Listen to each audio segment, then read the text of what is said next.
Para recuperar la fe tendría que volver. Buenos días a todos y a todas. Soy Carlos Gorricho, presidente de la Federación de Coros de Navarra, Nafarroako Abesbatzen Elkartea. Y es un honor tener a Charo, a Aurora, a Juan y Marcos. Os damos la bienvenida a esta entrevista. Acordes Libres cantan espacios reales, una iniciativa que forma parte de nuestra labor sociocultural anual, en la que podemos voz y música al servicio de causas que se merecen ser escuchadas. Este año dedicamos nuestra nota solidaria a Alcer Navarra, la Asociación para la Lucha contra las Enfermedades Renales. Queremos visibilizar la realidad del trasplante, rendir homenaje a donantes y pacientes y fomentar la cultura de la donación de órganos a través del arte. Más que una entrevista formal, deseamos que esta sea una conversación cercana, donde lo importante sea escucharnos, conectar y cantar desde lo vivido. Hoy nos acompañan 4 personas cuyas trayectorias reflejan los valores que queremos destacar: solidaridad, fortaleza y esperanza. Gracias por vuestra generosidad al compartir. Tras nombraros, os invito a presentaros brevemente y al compartir qué os vincula con la música, la literatura o el cine y qué impacto puede generar este acto. Charo. Buenos días. Donante y coralista, preséntate. Bueno, pues yo soy esposa, madre, abuela de personas con poliquistosis renal. Mi oficio ha sido trabajar en el Hospital de Navarra, de auxiliar de enfermería, y lo que destaca en este momento es un poco dar a conocer la donación de vivos. Yo le doné un riñón a mi hijo, el mayor, de lo cual estoy muy satisfecha, y mi hijo está muy bien, lleva ya 13 años trasplantado, y soy coralista. Soy coralista, me ha gustado cantar siempre, pero en un momento determinado descubrí lo que era cantar en coros y eso me pareció ya que era el sumum de la alegría. He cantado en distintos coros, siempre he encontrado gente maravillosa y no solamente el cantar, porque a mí el cantar en un coro me ha dado unas satisfacciones en la vida y unas experiencias que no las hubiese tenido de otra manera.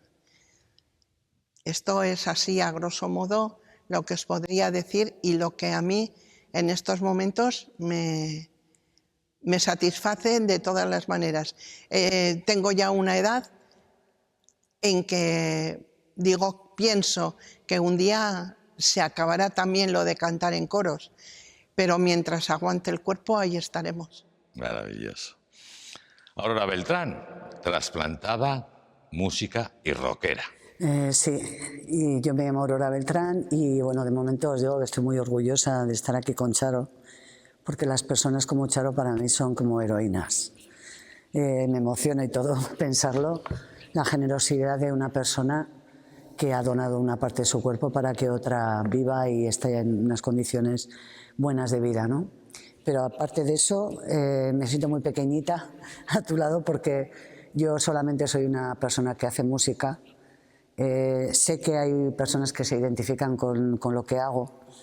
Soy trasplantada y también quiero dar las gracias a todas esas personas generosas y a sus familias que dejan por escrito, como sea, que cuando ellos falten donen sus órganos, en este caso a mí su riñón, para que yo esté aquí estupendamente compartiendo esto con todas estas personas maravillosas. Juan García Armendáriz, trasplantado, escritor y periodista. Hola, yo estoy también muy satisfecho de estar acompañado de estas personas. Soy paciente renal prácticamente desde que tengo memoria. Quiero decir que a los 19 años me diagnosticó una insuficiencia renal, acabo de cumplir 60, con lo cual es toda la vida prácticamente, ¿no? Desde luego, el primer sentimiento que a mí me surge cuando pienso en esta trayectoria vital, o la mía, es la palabra gratitud, fundamentalmente, ¿no? He tenido la suerte, o creo que tenemos la suerte, de padecer una enfermedad en el país que mejor cura esta enfermedad, ¿no? Y eso es una gran suerte, además del altruismo, la cantidad de medios sanitarios, personales, la donación no solamente de cadáveres, sino también de vivo. Yo he recibido mi último trasplante hace 5 años de mi pareja, de Julia. Entonces, bueno, digamos que la enfermedad no es algo ajeno a mí, me ha acompañado toda la vida y me ha troquelado. También me ha troquelado como escritor, puesto que parte de esa experiencia la he volcado en alguno de mis libros, en 2 diarios y en un tercero que se publicará a final de año. Así que, bueno, espero que mi contribución sea lo más fructífera posible y nada, encantado de estar con todos vosotros. Nos falta Marcos Pérez Ortiz, miembro de la Junta de Alcer y director del certamen de cortometrajes Navarra Tierra de Cine. Pues buenos días. Yo lo primero de todo quisiera aprovechar para agradecer, como miembro de la Junta de Alcer, la oportunidad que nos da la Federación de Coros para estar en este entorno magnífico, lo primero de todo, en la Catedral de Pamplona, y dando visibilidad, bueno, pues al objetivo, a uno de los objetivos fundacionales de Alcer Navarra, ¿no?, que es dar visibilidad a las enfermedades renales, conseguir que la sociedad perciba que es algo que afecta a un porcentaje de la población bastante mayor de lo que se puede pensar, que quizás sea una enfermedad que tiene poca visibilidad respecto a otras por los tratamientos, digamos, que tiene sustitutivos, como puede ser la diálisis, ¿no? Y hace que sea una enfermedad que está un poco, vamos a decir, silenciada, ¿no? Entonces, creo que es una gran oportunidad el poder transmitir experiencias vitales como las que tenemos hoy aquí, para, sobre todo, que la población perciba que, bueno, dentro de lo que cabe es una enfermedad con la que se puede convivir, que lo hace mucha gente, que hay gente muy generosa, como estábamos comentando, que dona tanto en vida como lo deja legado. Hay que decir que la sociedad es muy generosa y prácticamente el 80% de las personas a las que se les pide donación, las familias, son favorables, ¿no? Lo cual, pues también yo creo que aprovechar este momento para agradecerlo, ¿no? Muy bien, y ahora vamos a empezar. Yo, más que conversación, quiero un diálogo entre vosotros, ¿eh? Y os digo una pregunta: ¿qué significa para vosotros dar vida o haber recibido vida? Contarnos vuestra experiencia. Para mí es que la gente que me rodea, que me quiere, esté tranquila. Cuando hay una persona que está mal, la gente que te quiere sufre. Y hay algo peor que ver sufrir a la gente que tú quieres. No, creo que no. Para mí es seguir con mi carrera, poder viajar, aunque me canso bastante. Bueno, también tiene cuenta la edad, ¿no? Pero si estuviera pues más sana, pues probablemente lo llevaría mejor. Pero es lo que ha dicho Juan, la gratitud que siento porque se me ha dado la oportunidad de seguir con mi vida, con mi trabajo que me encanta. Y son tantísimas cosas, o sea, el sentirme feliz, el sentirme activa, el que cuidarme sea una rutina maravillosa, ¿no? El hacer cosas para que esto que me ha dado la providencia, esa persona tan generosa que en su día dejó escrito que fuera para alguien que lo necesitara, pues se convierta en algo maravilloso. O sea, que cuidarme cada segundo del día signifique que estoy haciendo algo bien, porque tengo que cuidar algo que me lo han dado con toda la generosidad y eso hay que honrarlo porque es un tesoro.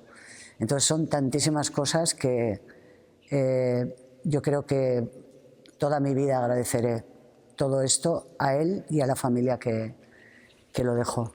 Pues yo también quisiera decir, porque yo sí que le he dado a mi hijo, pero tengo la pena de que no tengo más riñones para poder dar a los míos que necesitan.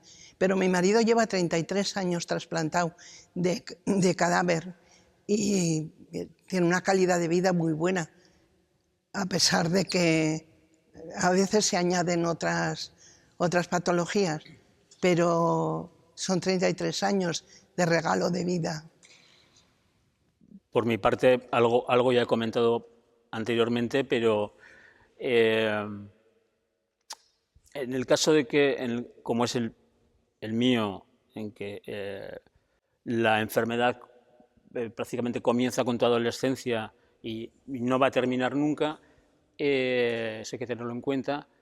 La llegada de un trasplante, bien de cadáver, bien de lo que sea, bueno, realmente es un renacer, es una manera de volver a la vida real, a todos los niveles, a nivel intelectual. Yo recuerdo, por ejemplo, cuando estaba en la universidad, que recibí mi primer trasplante en el año 86, a mí me costaba mucho estudiar, sacar los exámenes adelante, la falta de concentración, tienes unos niveles de toxicidad muy altos y no te das cuenta del beneficio que recibes con el trasplante hasta que de repente tienes que presentarte a un examen y dices, caray, qué listo soy, si me acuerdo de todo. Pero es que es curioso, ¿no? Hasta esos niveles tan básicos, ¿no? De modo que, a ver, por poner un pequeño paralelismo, en mi caso, digamos que la relación con la donación, con el regreso a la hemodiálisis, etcétera, etcétera, ha sido como el juego de la oca. En el momento que tienes que volver a la casilla de salida y volver a empezar otra vez a subir la montaña sin saber muy bien cómo va a acabar el asunto, ¿no? Pero volver a vivir. Sin duda, sin duda. Y ahora, desde luego, estoy personalmente viviendo uno de los mejores momentos de mi vida, sin ninguna duda. Yo también estoy trasplantado. Mucha gente no sabrá que estoy trasplantado, ya lo digo. Y es volver a vivir con una ilusión, con una alegría, con una energía, que hay días que acabamos muy cansados, pero adelante. Siempre, yo suelo decir entre todos que siempre miramos adelante, adelante. No miramos atrás nunca, porque ya hemos vivido duramente y ahora queremos disfrutar, cantar, bailar, entre comillas. Entonces ahora ya voy a hacer unas preguntas en general, por favor. La comunicación médico y paciente en nefrología. Médico, ¿eh? ¿Qué pensáis? Pues a ver, yo aquí diría, bueno, me parece a mí bastante evidente que es el primer nexo. Claro, aquí hemos empezado hablando un poco de la parte final, que es la donación, ¿no? Pero claro, para llegar hasta ahí ha habido que convivir con una serie de procesos porque es una enfermedad que no avisa, ¿no? Es una enfermedad silente, ¿no? Como dicen los médicos. Entonces, normalmente a las personas con enfermedad renal les viene sobrevenido, ¿no? No sé los casos que tenemos aquí, que sí que algunos, como estamos diciendo, puede ser que convives desde la infancia, pero en otro gran porcentaje de casos pues no avisa y de repente te encuentras en una fase ya muy avanzada, ya muy cercano al trasplante, ¿no? Entonces, en esa comunicación médico-paciente yo creo que es muy importante, ¿no? Es verdad que muchas veces los médicos, bueno, como son todo fases y llegas, luego vas, a medida que vas teniendo más información, aprendiendo de cómo ha pasado, yo creo que es lo interesante, ¿no? Porque al final sí que hay un patrón que se repite, ¿no? Yo diría que dentro de la enfermedad renal siempre hay alguien que ha pasado por esto, ¿no? Entonces a mí me parece tan importante la explicación médica, pero que se te queda inevitablemente como muy técnica, ¿no? Que es lo normal, o sea, pero esto yo creo que ocurre en cualquier enfermedad, ¿no? Muchas veces los médicos no te dan exactamente en qué va a consistir, cómo va a afectar a tu vida, ¿no? Yo creo que también es importante en una enfermedad como esta, que puede ser desde genética o que va para largo, afortunadamente, pues porque hay tratamientos como la hemodiálisis que te permiten, por supuesto, el poder seguir viviendo hasta que tengas un trasplante. Me parece también muy importante compartir testimonios, ¿no? Yo como persona que estoy en Alcer, me parece súper importante hacer un llamamiento a esas personas que toman contacto por primera vez y a sus familias también. Porque al final nuestras familias, lógicamente, se preocupan y, en fin, y les afecta, ¿no? Aunque les quieras aliviar un poco cómo llevas la enfermedad, ¿no? Entonces yo creo que es tan importante el contacto médico que antes creo que apuntaba Juan, que afortunadamente estamos en una comunidad autónoma que lleva un par de años con récord de trasplantes, que tiene muy trabajado el tema diálisis, o sea, nos podemos considerar en ese sentido bastante afortunados, una sociedad generosa en trasplantes, pero te falta, yo creo, esa parte, ¿no? De decir, bueno, cuando ya me aterrizo y asumo la enfermedad que tengo y cómo me va a afectar en mi día a día, creo que tan importante es la parte médica que cumple en esa función, ¿no? de mantenernos médicamente, vamos a decir, con una vida adecuada, pero creo que tan importante en esta enfermedad es compartirlo, ver cómo lo han vivido otras personas. Yo creo que es como muy referente. O sea, yo creo que una enfermedad como esta, que es para largo, creo que es muy importante ver el ejemplo de cómo lo han enfrentado otras personas, ¿no? Y a mí por eso me parece tan complementario a la parte médica en una enfermedad como esta, yo creo. Muy de acuerdo con lo que comentas, ¿no? Creo que hay una diferencia bastante notable, ya por lo menos en mi experiencia, entre la relación que el paciente establece con el personal de enfermería y con los médicos, ¿no? Es decir, el aspecto más humano, más cálido, más afectuoso, viene por parte de las enfermeros del centro, ¿no?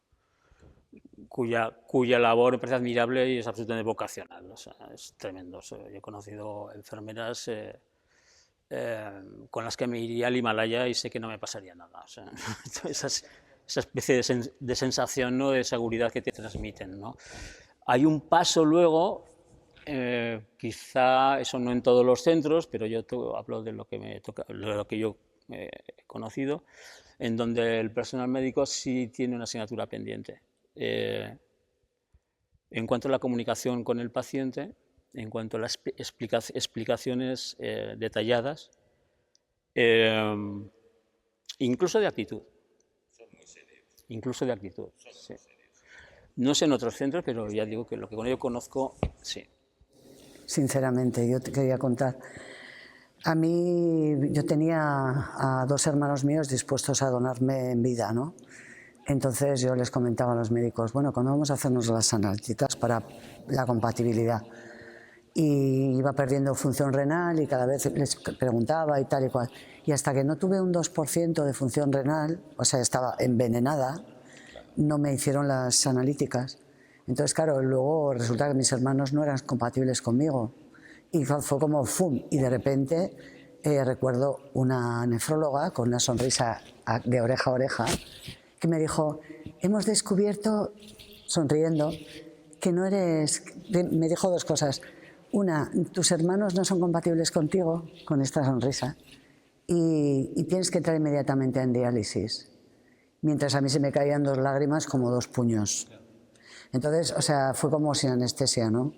Yo tenía la ilusión, me creé unas expectativas, pensaba que a lo mejor 2 hermanos míos podían ser, pero su grupo sanguíneo era como el de mi padre y yo era como el de mi madre, entonces no pudo ser, ¿no?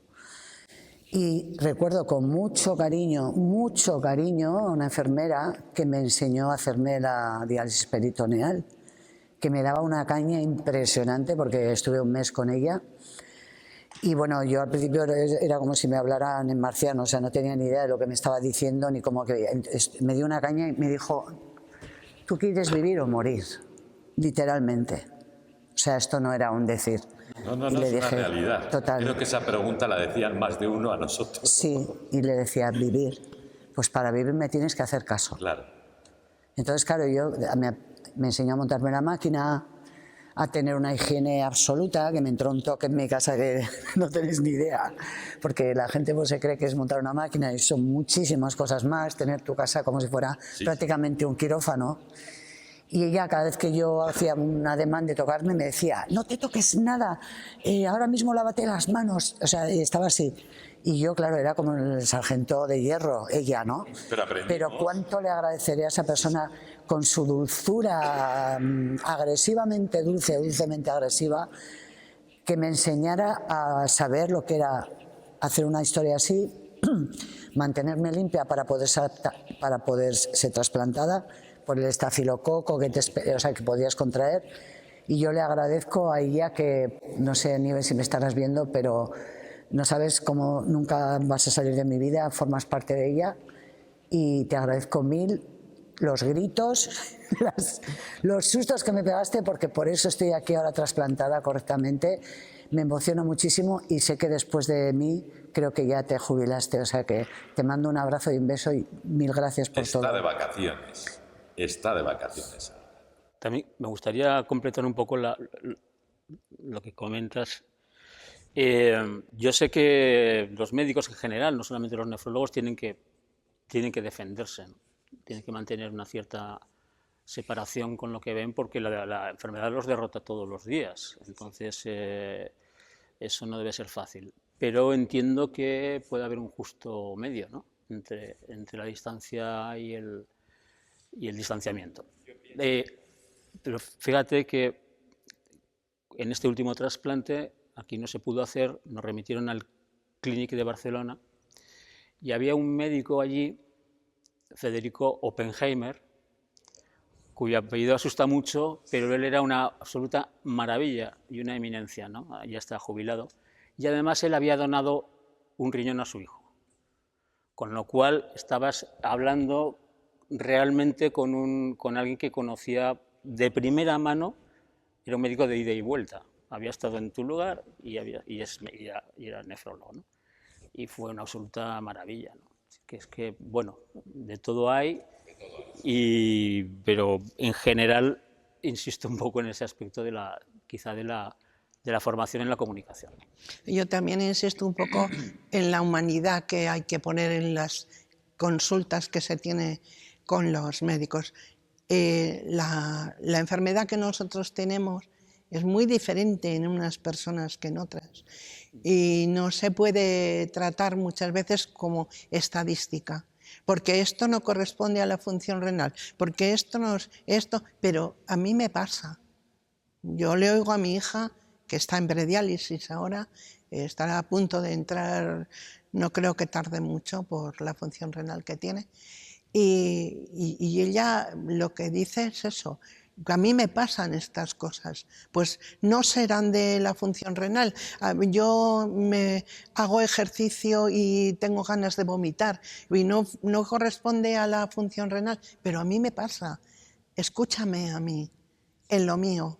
Y es verdad que poliquísticos hay muchos, iguales ninguno. Enfermos hay muchos, iguales ninguno. En todas las enfermedades sí que hace falta esa humanidad, que a lo mejor el tiempo suficiente para que tú puedas contar y te puedan escuchar. También cada enfermo, cuando llega, va así. Y cualquier palabra, cualquier pequeña tontería, te lo dan con una sonrisa y con alegría, y tú estás enfadado. Yo lo viví así al principio, los 10 primeros días de ¿qué es esto? ¿Qué es?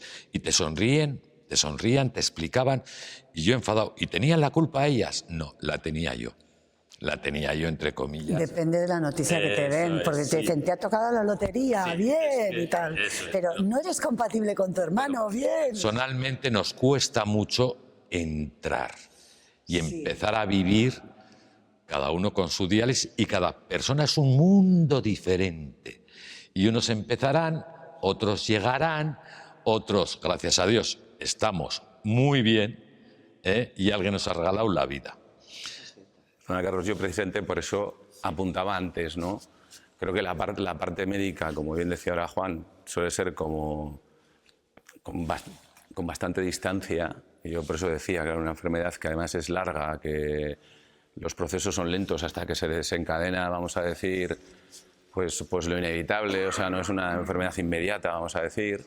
Yo por eso decía que para entenderla, para asumirla, para comprenderla, yo creo que también es muy importante el contacto con pacientes, con familias que lo han vivido parecido, que es la parte humana, yo creo, ¿no? O sea, yo sí que entiendo, como dice Juan, es verdad que la parte de enfermería en general, que es la que al final acaba tocando con el paciente piel, ¿no? Pues digamos que es verdad que puede empatizar más, ¿no?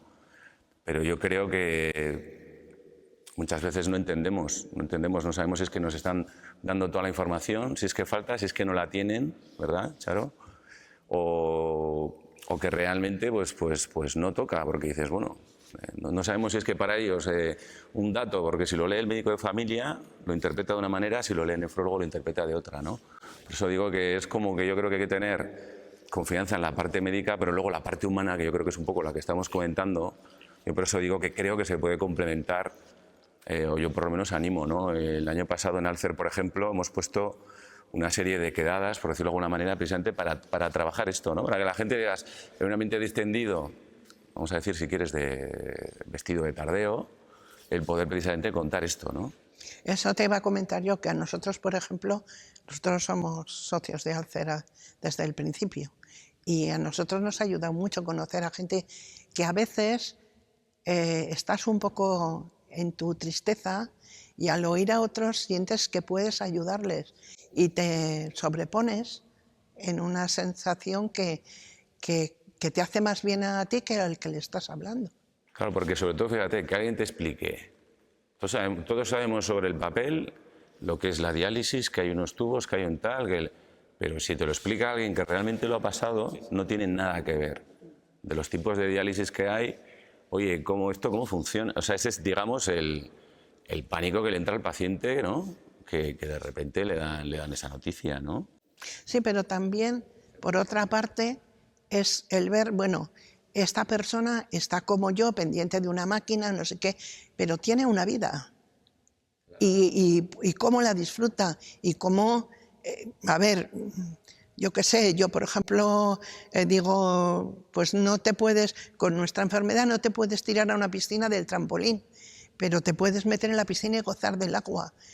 La sensación de que no solamente vives para cuidarte, vives y te cuidas. Y es muy importante ver cómo otros se sobreponen y no se dejan, da como ánimo para luchar más. También hay gente que está ahí abajo, aunque esté trasplantado. Sí, está en el suelo y alguna persona te pide, échale una mano. Y lo hemos hecho, creo que muchos, al menos yo, y estaba ahí, y estaba trasplantada. No es mío, no es mío, no es mío. No tenía, hay gente. Pues bueno, un paseo, y se hace. Y al final, cuando pasan por la calle, no saludan, tienen miedo a saludar. Y me parece perfecto, ¿eh? Es muy personal.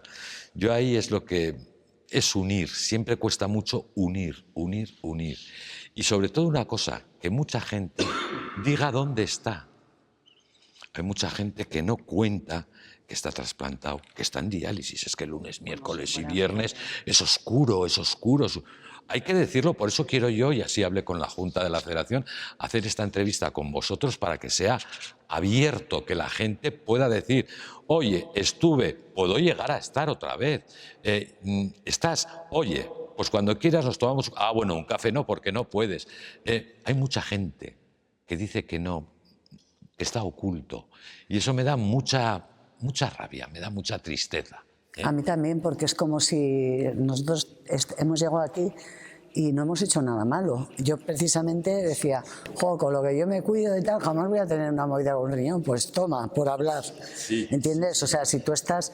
Entonces, claro, yo no he hecho nada malo, no tengo por qué ocultar, todo lo contrario, me siento tan orgullosa. Y además, en un momento dado que la gente sepa, yo tampoco es que lleve un cartel aquí que ponga trasplantada, pero nunca he sentido vergüenza, todo lo contrario, me siento muy orgullosa. Y encima, por ejemplo, conocer a Alcer fue para mí, porque para mí todo era muy dramático, era tremendamente dramático. Y les conocí a ellos y, o sea, de repente me ayudaron a desdramatizar, a tomarme las las cosas de otra manera, se lo agradezco tanto, o sea, que normalizaran de alguna manera algo que no es normal, pero que se puede salir. Y encima tenemos la suerte de vivir en un país que la sanidad ayuda mucho en ese sentido, porque si viviéramos en otro país probablemente no estaríamos ninguno aquí, ¿no? Y además en esta provincia son tantas cosas las que es como si nos hubiera tocado la lotería, ¿no? Es que yo no sé si os pasa a vosotros, pero presumo que sí por lo que estáis comentando, ¿no? Pero yo con las personas con las que mejor me comunico sobre este tema son personas que han estado en esa situación. Es decir, puedes comentarlo con tu hermano, un amigo, tu primo, en fin, quien sea. Y sí, obviamente te entienden, te escuchan, pero no está esa experiencia compartida de una sala de hemodiálisis, en mi caso por lo menos, que sí veo que se establece con antiguos compañeros de hemodiálisis que afortunadamente salieron también adelante, ¿no? Es como si hubiéramos estado en la guerra, no sé, algo así. Solamente te entienden ellos. No lo digo mal, mi opinión es que una guerra personal. Pero yo tenía, me salen las lágrimas, la última 7 camas, yo allá, aquí estaba Al-Ali, lo voy a decir. Diálisis, plom, plom. Cuando salimos, me dice, Carlos, baja las escaleras y olvídate de lo que acabamos de vivir. Y con Al-Ali se me quedó en el corazón. Se nos fue hace poco por un trasplante, pero para mí en esa puerta al salir me enseñó, olvídate ahora mismo de lo que has pasado esta tarde. Tenemos día y medio. Y yo al principio no lo entendía, claro que lo entendí. Y muchas veces con los compañeros te llevas o nos ayudamos entre todos y es maravilloso. Y también digo ahí que quiero que comentéis que para mí las más importantes, los médicos nos cuidan, nos tratan, los médicos son serios, punto. Pero la que nos han entrar a la 1 hasta las 8, al día siguiente ellas trabajan, al día siguiente, lunes, miércoles, viernes y sábado, las enfermeras. Yo no puedo decir más que las gracias. Quiero comentar que lo comentéis vosotras, porque son nuestros médicos. Yo igual lo estoy diciendo mal, pero son nuestros médicos. ¿Qué pensáis de ellas, de todo? Que son el contacto amable y directo y además con conocimiento. Y, o sea, es lo que tienes. A mí me ha tocado trabajar, no he trabajado en hemodiálisis, porque cuando me han llamado para trabajar ahí no he querido, era demasiado personal. Entonces, en otros campos lo que tienes es que es la que dedicamos un tiempo, una palabra, un hablar de otra cosa, no siempre de la enfermedad, porque te das cuenta de que, a ver, si no giramos en la misma rueda. Y a veces es importante, pues mira, uy, qué bonito tienes el pelo hoy, yo qué sé, oye, que has estado fuera, que no sé qué. Otra cosa, no solamente siempre. Y con ese contacto humano lo tienes pues con las que están mucho rato contigo, no la visita de un cuarto de hora. Eso sí que es una vocación, porque es que saben con lo que tienen que lidiar. Aparte que es una enfermedad, como decía Juan, que es que te pilla algunas veces con la pata cruzada, ¿no? Y con mucha niebla en la cabeza. Y, o sea, yo, por ejemplo, tuve problemas después del trasplante, bastantes problemas, ¿no? Y piensas que de repente todo el esfuerzo, todos los años que llevas ahí esperando algo que se va a ir, ¿no? Y, ¡buah! Y que aparezcan ángeles, porque son ángeles para mí. Personas maravillosas que te sacan, te abstraen de lo malo y te llevan a un terreno que es positivo y bueno y te dicen, tienes la suerte esta, haz lo posible, lucha por esto. Y yo también me emociono como la leche. No pasa nada. No pasa nada. Ese es muy serio, ¿eh? Ese lo de llorar, el de Alcer lo de llorar. ¿Ves? Una sonrisa. Hay que relajarse de vez en cuando. No, a mí también me parece evidentemente muy emocionante, ¿no? Testimonios como los que estáis contando, ¿no? Yo por eso decía también que es que se tienen que contar estos testimonios. Al final, fíjate, yo sí que detecto, claro, porque la gente cree que hay que pasar por diálisis porque es parte del tratamiento y no.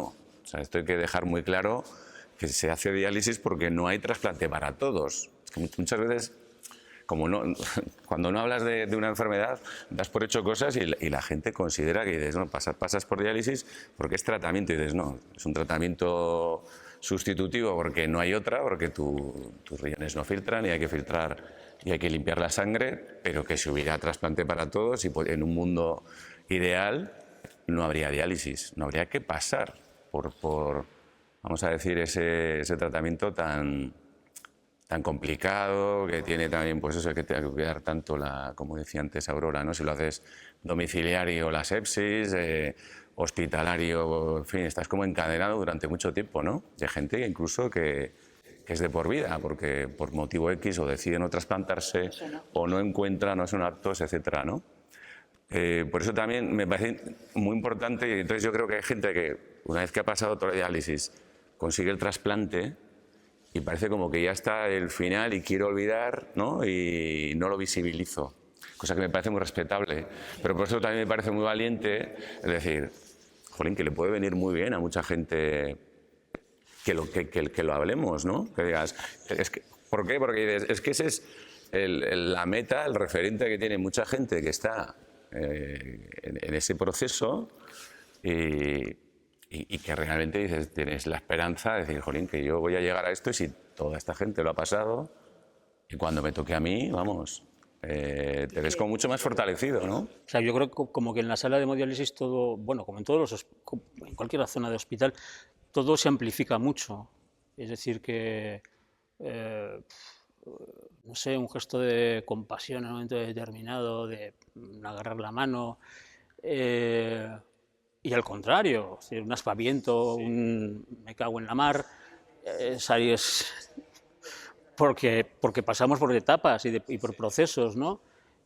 Todo eso es un aprendizaje humano intensísimo sobre la condición humana y cómo somos y lo que somos. Y no todos los pacientes somos santos ni somos demonios, es decir, pues somos personas. Y cada uno tiene sus circunstancias y sus manías y sus arrebatos. Pero fíjate, Carlos, pero que lo pase tanta gente y todo el mundo acabe pasándolo, aunque te cueste asumir el tratamiento, todas estas cosas, todas estas preguntas que te planteas, yo creo que ese es o lo que le debería, bajo mi punto de vista, esperanzar al paciente que se encuentra con la noticia, ¿no? Decir, mira, que muchísima gente que lo pasa, mucha gente además en una edad muy mayor.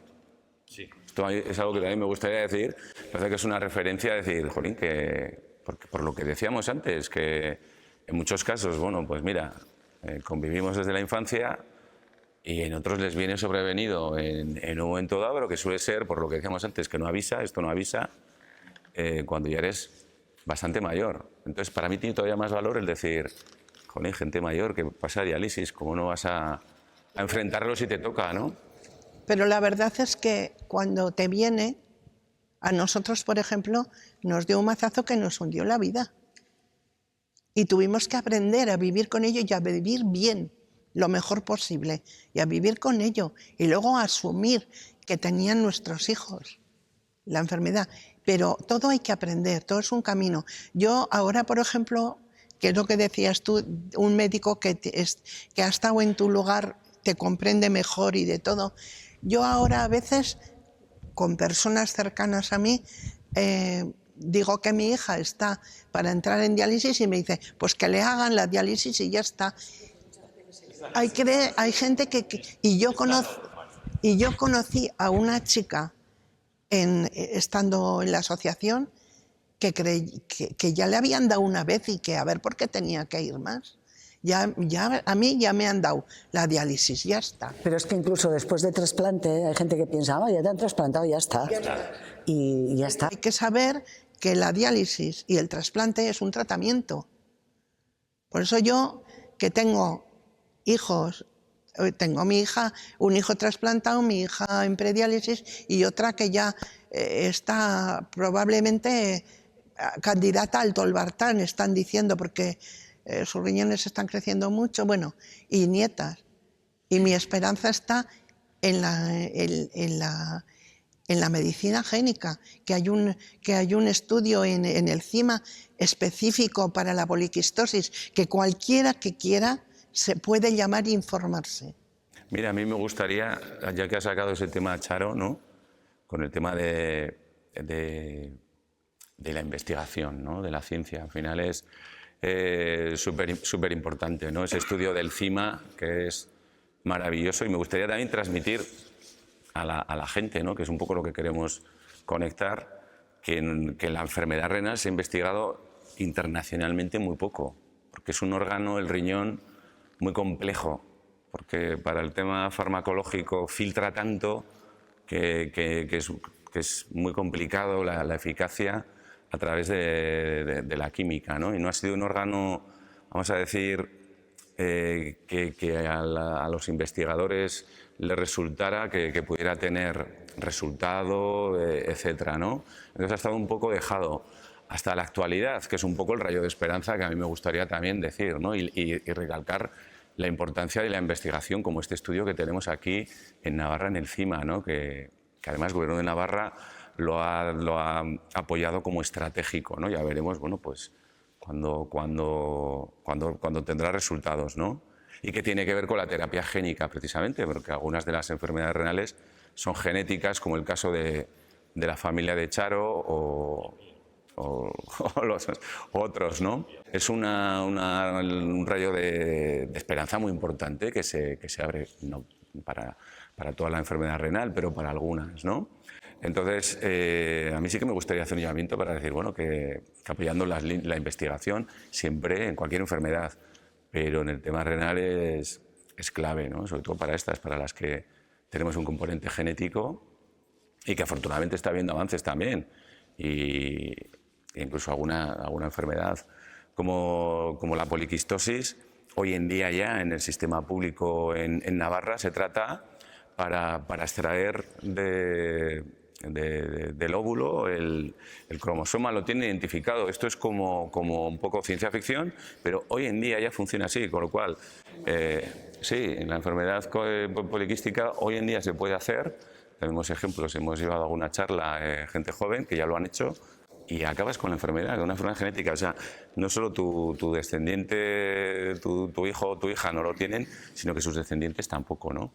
Por eso que súper importante el apoyo a la investigación, ¿no? Y hay muchas maneras de apoyar la investigación, ¿no? No solo la financiación pública, que ya se está haciendo, sino que, bueno, pues tenemos a las farmacéuticas, por ejemplo, que les pudiera resultar, al final, la enfermedad poliquística, por ejemplo, que tampoco no me gustaría centrar en una enfermedad, toda la enfermedad renal, pero por decir que es dentro de las enfermedades renales como más habitual.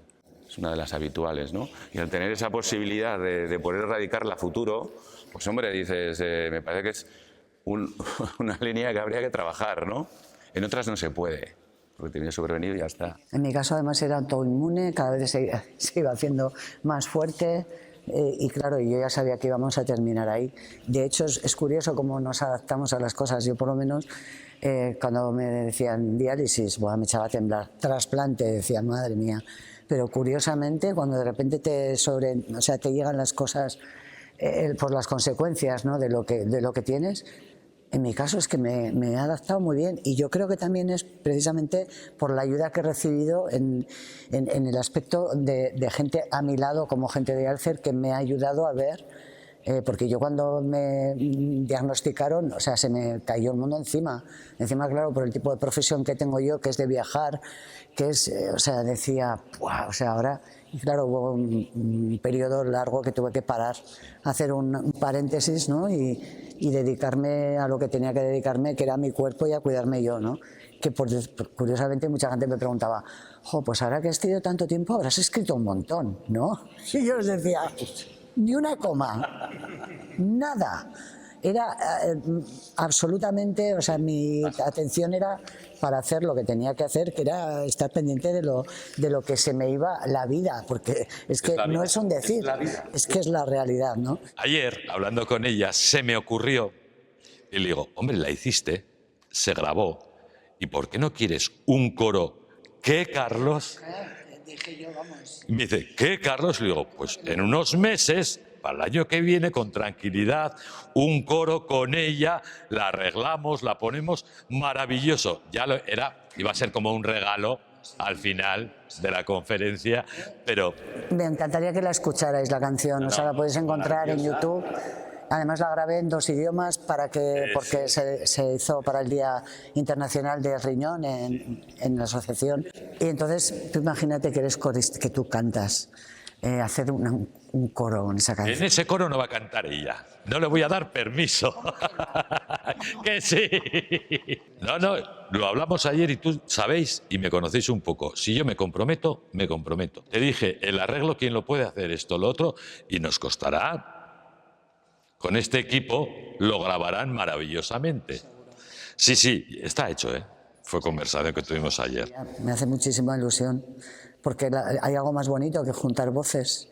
O sea, es que, vamos, ¿verdad? Te lo digo yo, tengo 4.000 en todo Navarra que os van a oír y al menos quiero abrir. Poderla hacer, o sea, algún día, pues en algún acto, cualquier cosa, o grabarla, ¿no? O sea, para mí sería un sueño cumplido, porque siempre, además te lo comenté yo ayer también, que no hay nada que me hubiera gustado más en la vida que poder hacer canciones mías en forma de coro. Sí. Lo que pasa es que, claro, es un curro y es mucha gente. Bueno, y es... estamos acostumbrados. No, pero bueno, yo es que vengo de un mundo más pequeño, ¿no? Que este. Sí, pero a mí, por ejemplo, soy de cantatas absolutamente, o sea, me encanta. Yo suelo decir siempre que la música une, o sea, siempre. Y la enfermedad no separa. O sea, lo digo por nosotros. Tenemos que hacerlo volando. Hombre. Ha sido una tabla de salvación en la que yo me he agarrado para salir de mogollón de historias. Yo tuve que decir, voy a decir, con X puntos que tenía recién salido del hospital. Y me acordaré, creo que fue en un monasterio, no voy a decir cuál, y alguien me llevó en el coche para dirigir así. Hay que reírse, pero hay que para adelante, vivir. Y yo creo ya... El arte en general y la música en particular tiene un componente terapéutico maravilloso. Y concretamente en la música porque no pasa por el cerebro. Igual, así como la lectura, pues primero tienes que leer, decodificar unos signos, etcétera. La música va directo, ¿no? Y crea atmósferas y genera sentimientos directos, ¿no? Y tiene un poder tremendo, ¿no? En mi caso, y ya termino, los libros que escribí, los diarios, Diario del Hombre Pálido y Piel Roja, me preguntaban, bueno, ¿y es terapéutico escribir sobre esto? Pues al final sí, quiero decir, el proceso es doloroso, es complicado, hay que manejar distintos registros, intentar que la cosa no sea excesivamente angustiosa, con sus toques de humor, de absurdo, que también ocurren, como sabéis, en las salas de hemodiálisis y en otras circunstancias, pero finalmente te da la escritura, digamos, como que te desdobla. Entonces, esa voz que cuenta esas cosas no eres tú, es otra persona. Ahí tiene algo efectivamente terapéutico, ¿no? Finalmente. Es que yo creo que cantar en un coro da unas experiencias muy distintas al que canta y al que escucha. Son experiencias, bueno, a mí me ha dado las grandes experiencias de mi vida. Bueno, yo cantando en coros he sentido emoción, ganas de superación. Yo más de una vez he pensado que salía a un escenario y no me acordaba de nada, estaba en blanco, hasta que el director da eso. Pero es emociones y bueno, experiencias que no he pensado nunca. Yo he cantado en el Baluarte, que no todo el mundo ha visto el Baluarte de la parte de atrás. Me parece increíble, o sea, cosas increíbles. Cuando estuvimos en Vitoria, en aquello aquello fue apoteósico, que está grabado en internet. Yo digo, mira, yo estaba ahí. Pero para los que están oyendo, las emociones son distintas y son muy, o sea, diferentes y enriquecedoras.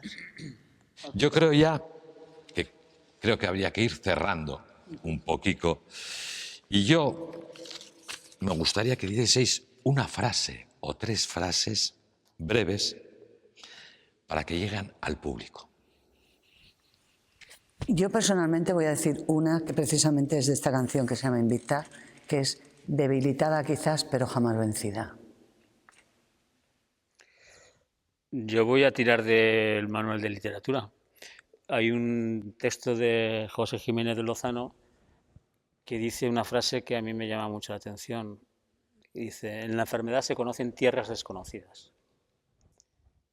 Pues yo diría que en la enfermedad renal avanzaríamos si compartiéramos testimonio, vida, experiencia.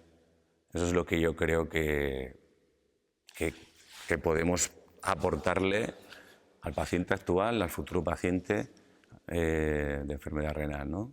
Compartir un poco más, visibilizar, para completar lo que decíamos al principio, donde no está la función, si queremos, de los médicos, completarla con el testimonio de toda una vida pasando por esto. Ese testimonio vale mucho de alguien que ha pasado por todo el proceso hasta llegar a ser trasplantado. Es una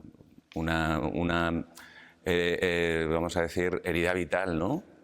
Pues yo diría que, aunque la enfermedad nos ha dolido, también nos ha enriquecido y nos ha hecho más fuertes en muchos aspectos. Y de repente hemos conocido a heroínas como tú, porque yo a tus pies, de verdad, no lo estoy diciendo, para mí personas como tú, o sea, me hacen tener fe en los humanos, que últimamente hemos perdido bastante la fe porque las cosas que pasan no son buenas. Entonces, yo conozco a alguien como tú y, o sea, de verdad te lo digo. Y sobre todo como son tan humildes como tú, ¿sabes? O sea que... Es que no es humildad, es que yo creo que es eso. Por Había eso, que hacerlo y se hizo. precisamente por eso, Charo. Y la pena, como vuelvo a repetir, es que no tengo más. Porque ahora mismo. Mi regalo. Mi frase un poco más larga. La tuve que escribir, ¿eh? Gracias al regalo que alguien me dio generosamente. Sigo abrazando, riendo y sigo soñando con su don. Yo ya os puedo decir, vamos a ir cerrando ya por la federación con vosotros, que esperamos que estéis el 15 de diciembre a las 7 de la tarde en Santo Domingo, porque es un concierto navideño que van a estar 3 coros importantes y esa va a ser esas entradas solidarias para Alcer. Para cerrar la entrevista, gracias a los profesionales sanitarios que están cada día al pie del cuidado, a los médicos que nos acompañan con su saber y compromiso, y muy especialmente a las enfermeras y enfermeros que nos cuidan con una entrega que va más allá de lo profesional. Gracias por estar, gracias por cuidarnos y gracias por hacer que la vida suene mejor. Ni de la ira tu aligada. No dejaré que me destruyas y que me ocultes con tus alas. Oye, gracias a los 4 por colaborar, por estar, y por darnos vida para los demás. Muchas gracias, Carlos. Pero jamás vencida.